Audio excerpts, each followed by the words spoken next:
Hi friends, மாம்பழ season வந்துடுச்சு. மாம்பழம் வச்சு ஒரு ரெசிபி போடாமல் இருந்தால் எப்படி? ஸோ இப்போ சீசன் முடிகிற ஸ்டேஜில் வந்ததால் நம்ம ஒரு சூப்பரான ஒரு ரெசிபி இப்போ போட போகிறேன். வாங்க எப்படின்னு பார்ப்போம்.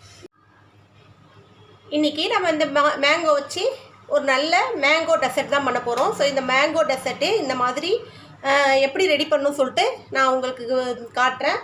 ஸோ இது போல் நீங்கள் மேங்கோ டெசர்ட் செஞ்சு குழந்தைங்களுக்கு கொடுத்தோன்னா எப்பவும் போல் ஒரே மாதிரியாக மேங்கோ இந்த மாதிரி பொருட்கள் தராமல் இந்த மாதிரி டெசர்ட் எல்லாம் செஞ்சு கொடுத்தோம் நீங்களும் விரும்பி சாப்பிடுவாங்க. அருமையான இந்த டெசர்ட்டை எப்படி செய்யலான்னு வாங்க பார்ப்போம். மாம்பழம் ஃபஸ்ட்டு இந்த மாதிரி தோல் ஃபுல்லாக சீவிட்டு கட் பண்ணி எடுத்துக்கலாம். இப்போ இதை நம்ம மிக்சியில் போட்டு அரைச்சி எடுத்துகிட்டு வந்துடலாம். இப்போ மாம்பழத்தை இந்த மாதிரி அரைச்சிட்டு வந்தாச்சு. மாம்பழம் நீங்கள் எந்த மாம்பழம் வேணாலும் எடுத்துக்கோங்க. பட் நல்ல பழுத்த மாம்பழமாக இருக்கணும், இனிப்பு இருக்கணும், அதில் புளிப்பு இருக்கக்கூடாது. ஸோ இந்த டெசர்ட் செய்கிறதுக்கு நமக்கு நல்லா பழுத்த இனிப்பான மாம்பழத்தை எடுத்துக்கோங்க. இது போல் அரைச்சி எடுத்துகிட்டு வந்துடுங்க. அடுத்த ப்ராசஸ் பார்க்கலாம். ஒரு கப்பில் கொஞ்சோண்டு பால் எடுத்துக்கோங்க. இப்போ அந்த பாலில் வந்து ஒரு 2 ஸ்பூன் அளவுக்கு கார்ன்ஃப்ளவர் மாவை கலந்துக்கலாம். இதில் 2 ஸ்பூன் கார்ன்ஃப்ளவர் மாவு மிக்ஸ் பண்ணி இதை ஓரமாக வச்சுக்கோங்க.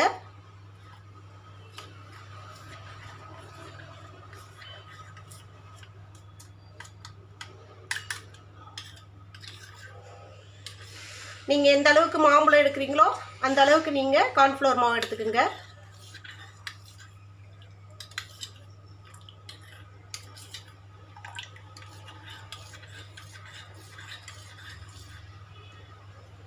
இது அப்படியே இருக்கட்டும். அடுப்பில் ஒரு பேன் வச்சுக்கோங்க. நான்ஸ்டிக் பேனாக இருந்தால் நல்லது. ஸோ இப்படி இல்லைனாலும் பரவாயில்ல, ஸ்டீல் அந்த மாதிரி ஏதாவது எடுத்துக்கலாம். ஸோ நான் இன்றைக்கி வந்து நான்ஸ்டிக் பேன் வச்சு யூஸ் பண்ண போகிறேன். ஒரு கப்பு, அதாவது நம்ம மாம்பழத்தோட டபுள் மடங்கு ஒரு கப்பு மாம்பழம்னா 1.5 கப் அளவுக்கு பால் எடுத்துக்கணும்.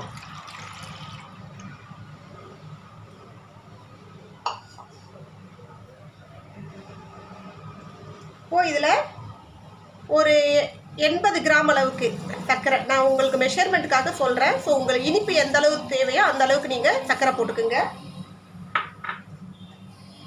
இதை கொஞ்சம் நல்லா மிக்ஸ் பண்ணிக்கலாம். இப்போ சர்க்கரை கொஞ்சம் நல்லா கரைஞ்ச பிறகு நல்லா கரைய விட்டுருங்க.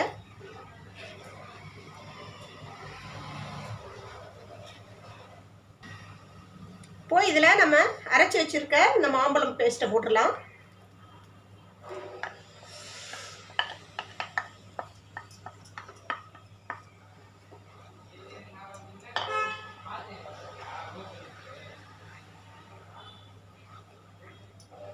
மாம்பழம் நல்லா இனிப்பாக இருக்கணும். புளிப்பாக இருந்துச்சுன்னா பால் வந்து உங்களுக்கு திரிஞ்சு போயிடும்.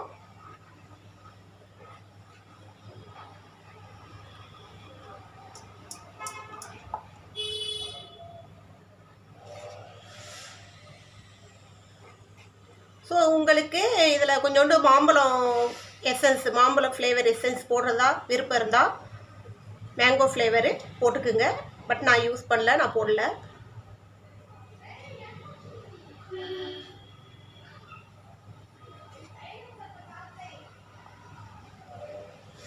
இது நல்லா கொஞ்சம் ஃபுல்லாக மிக்ஸ் ஆன பிறகு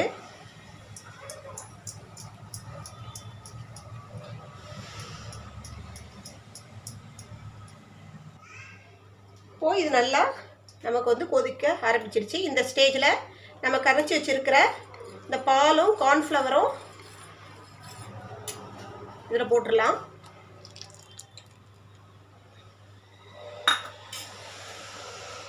இப்போ கொஞ்சம் கைவிடாமல் அப்படியே நம்ம கலரிட்டே இருக்கணும். கார்ன்ஃப்ளவர் வந்து கெட்டியாகிற அளவுக்கு.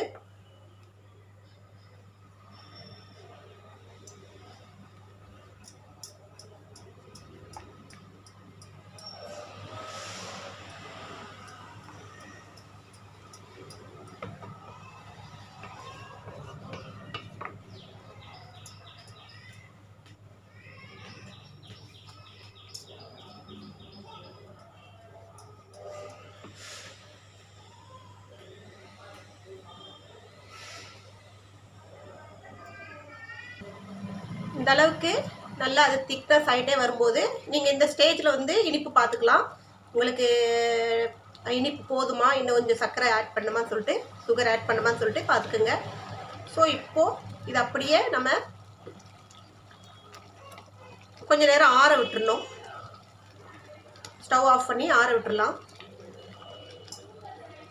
இந்த அளவுக்கு நம்ம டெசர்ட் நல்லா ஆறி இந்த அளவு திக்னஸில் இருக்குது. ஸோ இப்போ நம்ம இதை வந்து இந்த மாதிரி ஒரு பவுலில் ஒரு ஸ்கொயர் பாக்ஸு இல்லை உங்களால் எந்த மாதிரி இருக்கோ அந்த ஸ்டோர் பண்ணுற மாதிரி இதை வந்து நம்ம ஃப்ரீசரில் வச்சு 2 ஹவர் வந்து அப்படியே ஃப்ரீசரில் விட்டுறணும். இப்போ 2 ஹவர் வரைக்கும் இது ஃப்ரீசரில் இருந்துச்சுன்னா நல்லா செட் ஆகி சூப்பராக வந்துடும்.